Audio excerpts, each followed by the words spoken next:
میں نے عرض کیا تھا کہ مدد کرنا یہ چاہیں تو اس ہاتھ کے محتاج تھوڑی ہیں. کوئی مدد کے لیے پکارے تو یہ چل کے جانے کے لیے محتاج تھوڑی ہیں. منطق فلسفہ لے کے تشریف لاتے ہیں ابتدائی منطق کی کتابیں پڑھنے والے کہ جب کیسے ممکن ہے اس جگہ پر ہوں اور اس جگہ پر ہوں اور اس جگہ پر ہوں اور اس جگہ پر ہوں. بہرحال زمانی ہیں مکانی ہیں، کیسے ممکن ہے ایک وقت میں ایک شخص جزئی قضیہ شخصی، وہ کیسے ممکن ہے کہ بہت سی جگہوں پہ پہنچے. سبحان اللہ سبحان اللہ. یہ منطق ہم نے بھی پڑھی ہے جناب، وہ طبیعیات ہم نے بھی پڑھی ہے، شرح طبیعیات ملا صدرہ بھی پڑھی ہے، اس پہ جتنے حواشی ہیں وہ بھی پڑھے ہیں. کوئی عبارت آپ کی سمجھ میں نہ آتی ہو تو مجھ سے آ کے مباحثہ کر لیجئے گا. عاجزی سے کہہ رہا ہوں، غرور سے نہیں. معلوم ہے کہ غرور اور تکبر کا ٹھکانہ جہنم ہے. میں تو اس سرور میں کہہ رہا ہوں جو سرور حب علی ہے.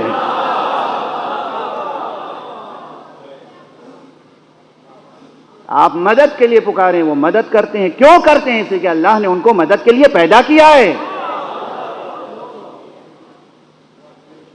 آپ طلب ہدایت کریں، وہ ہدایت کرتے ہیں.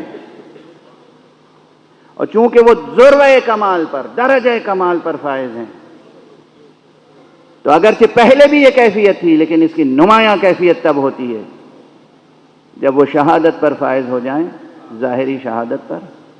اب تلاوت کے لیے زبان کی احتیاج نہیں ہوتی.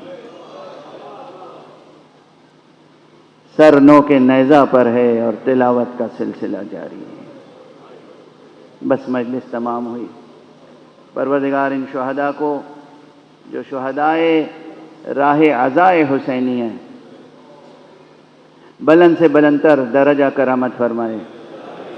یہ مرحوم نیر زیدی اور ان کے برادران بڑا رتبہ پایا انہوں نے، شہید راہ عزائے حسینی ہوئے. وقت بہت گزر چکا مگر میں نے خواب دیکھا ہے اور وہ خواب گویا کہ رویائے صادقہ ہے میرے لیے. خاص طور سے شہید سید نیر زیدی کو میں نے دیکھا کہ ان کا گھر حرم امام حسین علیہ السلام سے متصل تعمیر ہوا ہے. حرم امام حسین علیہ السلام سے متصل، درمیان میں ایک دیوار ہے، ادھر ان کا گھر ہے، وہ اس میں تشریف فرمائے. میں گیا ہوں، مجھے مہمان بلا رہے ہیں. میں نے سر اٹھا کے دیکھا تو دیکھا کہ دیوار کے ادھر امام حسین علیہ السلام کا حرم مبارک ہے. آقا حسین کی محبت میں اور ان کی عزاداری میں کوئی شہید ہو جائے تو خدا اسے کیا رتبہ عطا کرتا. بہت صبر کیا ان کے اہل خانہ نے، ان کے اقربا نے، ان کے اعزاء نے، ان کے دوستوں نے، اور حصول شہادت پر شکر کیا. اس لیے بھی یہ آیت اس وقت مناسبت رکھتی تھی کہ ان تذکروں میں نشانیاں ہیں، آیتیں ہیں ان کے لیے لکل صبار شکور، ہر اس شخص کے لیے جو خوب صبر کرنا جانتا ہو. یاد رکھیے گا کہ سفر ارتقاء روحانی یہ ہے کہ انسان صبر پر صبر کرتا جائے، شکر پر شکر کرتا جائے، صبر پر صبر کرتا جائے، شکر پر شکر کرتا جائے. حرف شکایت زبان پہ آنے نہ پائے، گلہ زبان پہ آنے نہ پائے. اور یہ سلیقہ سکھائے گا کون؟ یہ سلیقہ ہمیں سید سجاد سکھائیں گے، یہ سلیقہ ہمیں زینب کبریٰ سکھائیں گے. کیا شکر کے سجدے کیے، کیا صبر کی منزلیں طے کی ہیں، چاہے وہ روز عاشورہ ہو، چاہے وہ 11 محرم ہو، چاہے اس کے بعد کا پورا المناک سفر ہو، کربلا سے کوفہ اور کوفے سے شام تک کا سفر. اس میں ہر طرف ظلمات ہی ظلمات تھے، تاریکیاں ہی تاریکیاں تھیں، ظلم کی تاریکیاں، جبر کی تاریکیاں، کفر کی تاریکیاں، شرک کی تاریکیاں، فسق و فجور کی تاریکیاں.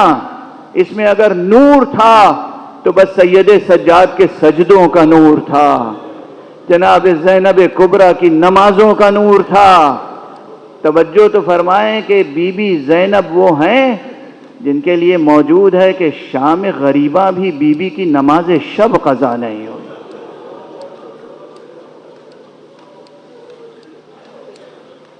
بس سید سجاد نے دیکھا تو اتنا دیکھا کہ بیٹھ کر نماز پڑھ رہی ہیں، اور یہی کیفیت جناب زینب کبریٰ کی قید خانہ شام تک رہی. قید خانہ شام میں بھی ایک مرتبہ یہ مکالمہ نقل ہوا ہے کہ جناب سید سجاد نے پوچھا ہے جناب زینب کبریٰ سے، پھوپھی اماں میں نے کبھی آپ کو بیٹھ کر نماز پڑھتے ہوئے نہیں دیکھا، کیا سبب ہے کہ آج بیٹھ کر نماز پڑھ رہی ہیں؟ بی بی نے جواب دیا کہ بیٹا کربلا سے آج تک آب و دانہ اتنی کم مقدار میں آتا ہے کہ اسیر بچوں کے لیے کافی نہیں ہوتا. میں اپنے حصے کی غذا بچوں کو کھلا دیتی ہوں، اپنے حصے کا پانی بچوں کو پلا دیتی ہوں، اب میرے اندر اتنی طاقت نہیں رہ گئی کہ کھڑے ہو کر نمازیں پڑھ سکوں. اجرکم علی اللہ، اجرکم علی اللہ.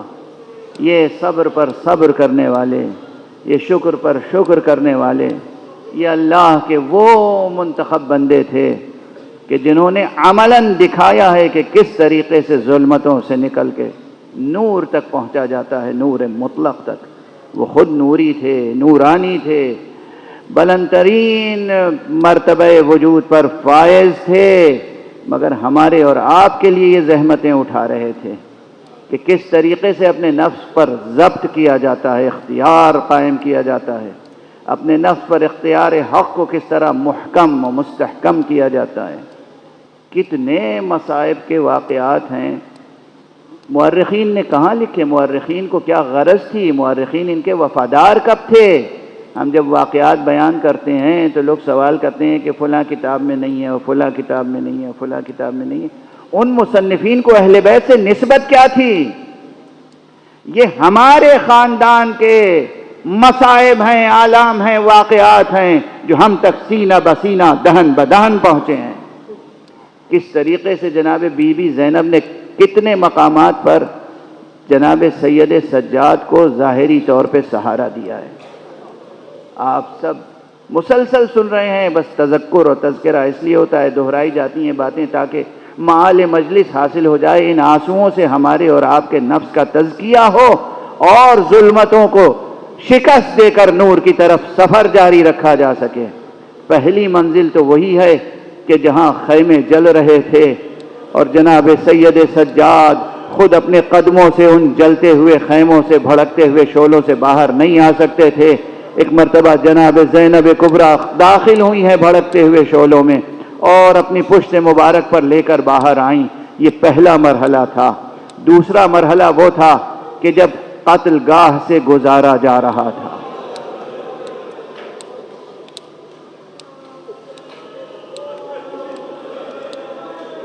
اجرکم علی اللہ. خدا کی قسم یہ وہ المناک منظر ہے، یہ وہ المناک منظر ہے کہ آپ کروڑوں بار سن چکے ہیں، مگر پھر بھی صرف ذکر ہوتا ہے اور آپ سر و سینہ پیٹ کے گریہ کرتے ہیں کہ 11 محرم کو جب اسیر ہو گیا قافلہ، اور اسیر کر کے ایک جگہ تو میں نے دیکھا کہ سب سے پہلے یہ کیا کہ تمام خواتین مخدرات عصمت و طہارت کو اسیر کر کے ناکوں پہ بٹھایا، لیکن سید سجاد کے ہاتھوں میں وہ نکیل دے دی اور انہیں مجبور کیا کہ وہ نکیل لے کر آگے بڑھیں، پیادہ پا چلیں. گویا کہ ایک جوان غیور بیٹا اپنی ماں بہنوں کو اسیر لے کے خود جا رہا.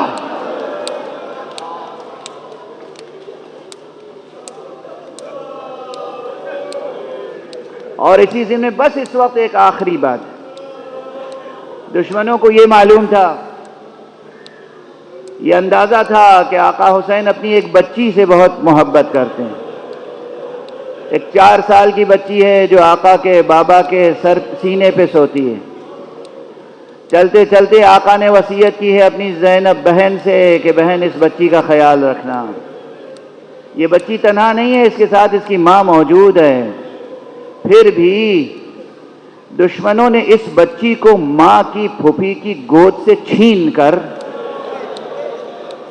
تنے تنہا اس بچی کو ایک لاغر ناقے کی پشت پر لٹا کر رسیوں سے باندھا کہ جب ناقہ چلتا تھا اور بچی کی پسلیاں دکھتی تھی، زخم پیدا ہوتا تھا، پکارتی تھی ہائے میری ماں، پھوپھی جان، مادر گرامی، بابا آپ کے بعد بڑی مصیبتیں پڑی ہیں، میں کیسی تنہا اور بے سہارا ہو گئی ہوں۔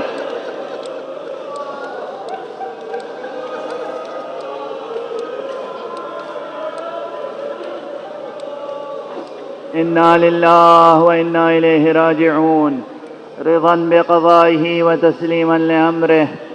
انا للہ و انا الیہ راجعون، رضا بقضائہ و تسلیما لامرہ۔